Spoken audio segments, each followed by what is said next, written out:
So you can download Kimi K3 right now, all of it for free. And that sounds like the most open thing imaginable until you realize three things. You can't run it on your laptop, you can't rebuild it from scratch, and legally speaking, it isn't actually open source, it's something else entirely. Open weight is one of those terms everyone uses, but almost nobody defines. Today, we're going to change that and see what it actually means for you. To understand open weights, we first have to understand what a weight even is.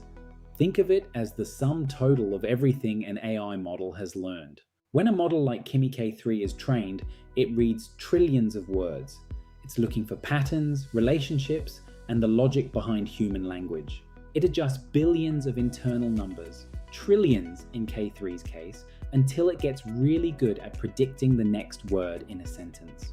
Those final numbers, those are the weights. They are the mathematical essence of the model. Everything it knows lives inside that one enormous pile of numbers.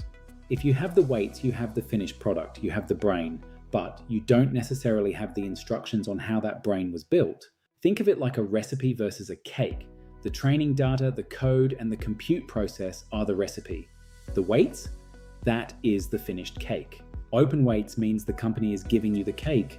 You can eat it, slice it up, share it with friends, and even try to reshape it a little bit. What you don't get is the recipe. Without the original training data and the code, you could never bake a second cake exactly like this one yourself. That distinction is the entire video, really. Everything else, the legal rights, the privacy, the cost, follows from that one simple difference. In 2024, the Open Source Initiative published a formal definition for AI. They did this because the term open source was being used very loosely. On the far left, you have closed models like GPT-4. You get a web address to talk to it, but you never see a single weight or a line of training code. In the middle is open weight. This is where Kimi K3 lives. You get the model file to run yourself, but it's bound by the vendor's specific license. On the right is true open source. You get everything: weights, code, and training details under a recognized license that guarantees your freedom. Now, this might sound like technical pedantry, but it matters. It changes what you are legally and practically allowed to do with the technology. So why do open weights matter? First, privacy. If you run the model on your own hardware, your data never has to leave your building.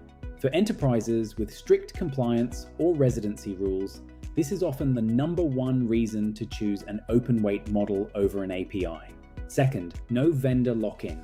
The company can't quietly change the model's behavior or hike the prices once you've built your whole business on it.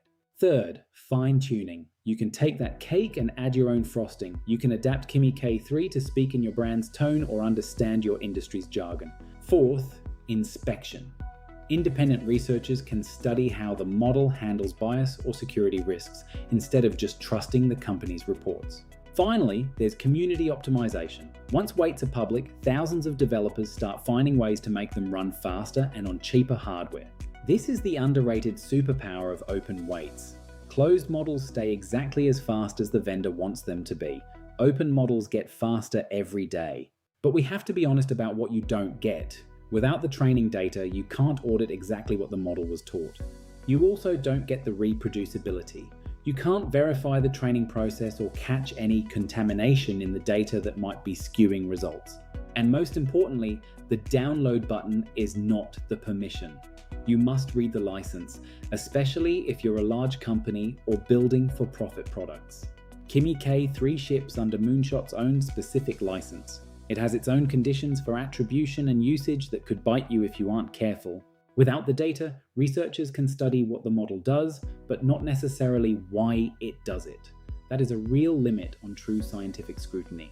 Now let's look at the Kimi K3 reality check, because open weight doesn't always mean accessible to everyone. Kimi K3 has roughly 2.8 trillion total parameters. To put that in perspective, just storing the model weights takes about 1.5 terabytes of high-speed memory. It uses mixture of experts to stay fast, only activating about 100 billion parameters per word, but you still have to store the entire 2.8 trillion. MOE reduces the compute per token, but it does not reduce the VRAM you need. You can't just run this on a standard gaming PC. To run K3 seriously, you need multi-GPU clusters and professional infrastructure.